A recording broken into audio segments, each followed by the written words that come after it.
IQRA TV, connecting you to the source.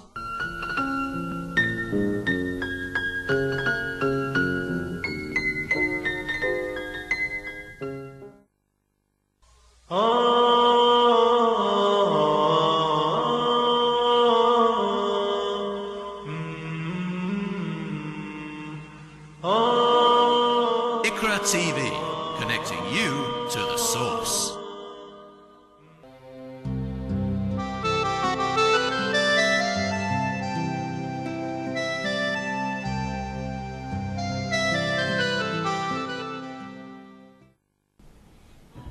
أعوذ بالله من الشيطان الرجيم بسم الله الرحمن الرحيم Assalamu alaikum wa rahmatullahi wa barakatuhu.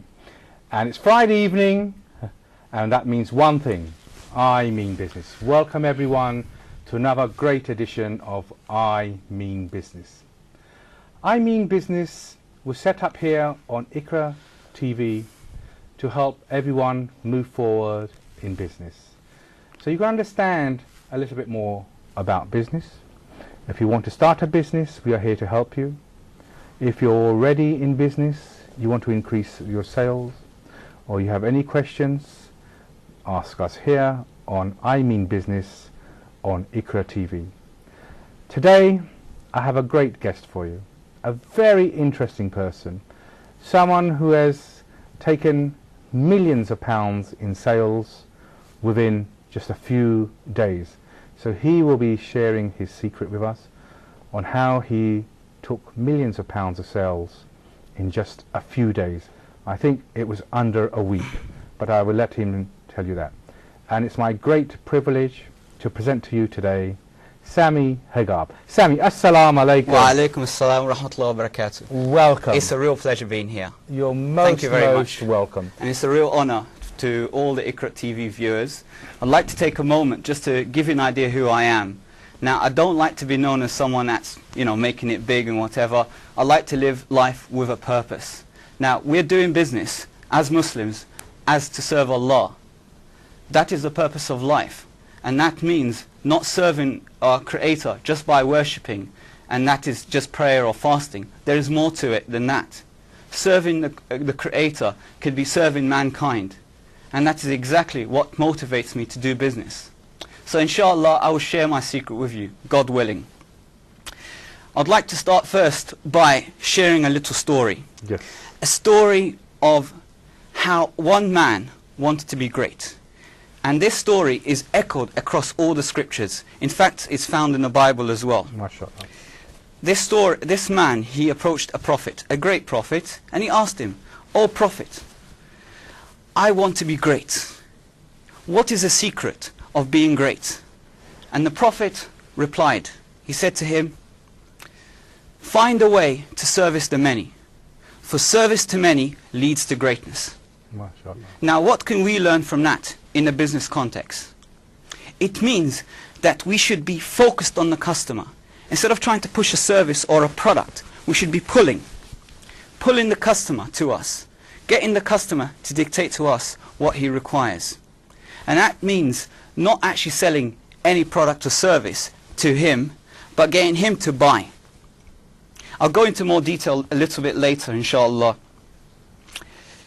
But most of all, when you do anything, whether it's studying, some people, they study, you ask them why they're studying to, medicine or engineering, and they'll tell you, well, I'm studying because it's a good profession. You can earn a good income from that.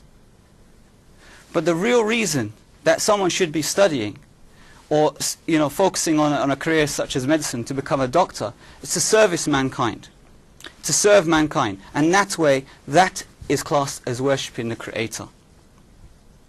And with that, I'll start my story. Let me ask you, I know you're going to start your story. You're going to start your story, but what people want to know is, can they start a business?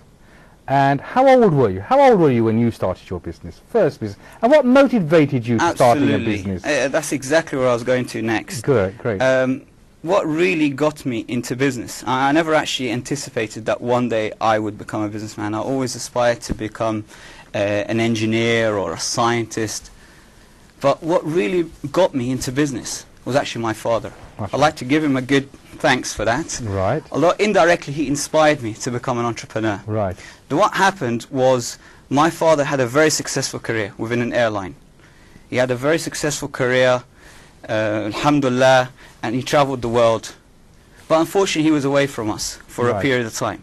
Now as a child at the age of 9 or 10, I couldn't really understand why my father was away for such a long period, because all the children at school would say, you know, we're going out this weekend with our dad and whatever, and I couldn't really understand why is it that my father had to travel and had to stay away for so long. So I asked my dad one day when he came over in a weekend, and I asked him, I said to him, are you, who's the boss in your company? Who's the boss? I like that. And who's the boss? And he said, I'm the boss, Right. I'm the boss. What are you trying to say? And I said, well, how are you the boss when you can't dictate when you have to go to work? You respond to someone. Someone tells you, you have to go work at 9 o'clock, you have to travel to such and such a country, you have to stay there for 3 months or 4 months or a year. So someone's dictating to you, and that's me, that's my mentality at the age of 9. But my father, he kind of, took it the wrong way. He misunderstood me, he became angry at that point. But that planted the seed in my mind. I said to myself, I'm going to be different. I'm going to go the complete opposite way. I'm going to find a way to find real freedom, real happiness. Time freedom. Exactly. Lifestyle. I was in pursuit of happiness. Yes. Pursuit of freedom. That's what I was. That's exactly what really got me into business. Now I have to thank my dad again, because he was the reason how I actually made my first few £100s. That was going to be my next question. I'm a bit psychic. You're very psychic. I like that. Absolutely. I was going to say, how did you make your first few £100s? Absolutely. I'll tell you that. I was going to start on that as well. I was around about 13 or 14. Yes. And my youngest brothers as well, they helped out in that, Ashraf and Ayman. What actually happened, my father, when he came, I think he was in Vienna at the time, and he came over, and my mother, said to him, look, Sammy is slightly different than all the kids. He doesn't go play in the playground. He was a bit shy. I was a shy kid. I wouldn't think that now. Honestly, I'm a bit different now. I'm good at sales and stuff, but initially, when I was at a young age, I was very shy. I wouldn't go out and play with the kids and stuff. So my mother had this idea if he were to buy me a computer or something, a game system. So my father said, right, okay, I'll opt for the first option. I'll get him a computer.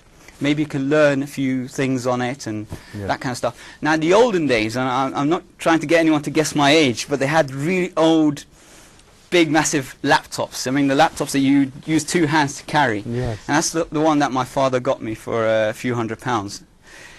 And he had a big screen, green screen on it, and it didn't have any games. Now, at the age of, 12, 13, all me and my other brothers, all what we wanted to do was to play games. Yes. Effectively. So we had to learn. There was no games on the computer, and it wasn't a game system. So what we had to do, we had to write our own games. So we learnt programming. The first game that we wrote was called Axel Maths Challenge. It's an educational game, and we didn't have any background in business or anything like that, but we sent it to a magazine. The magazine, after a month, sent us a check. How much was the check for? It was a few £100. So, you did start your business very early. You made a game, computer game, and you sold it to a magazine. A magazine. Well, we didn't send it for the purpose of making money. We just sent it to the magazine so they can issue it on the magazine. Right. We have our first caller, and Assalamu alaikum from London. Someone from London. Assalamu alaikum. Wa alaikum assalam. What is your name, brother? My name is Fasi. Yes, Fasi, sir. How can we help you? Yeah, I've got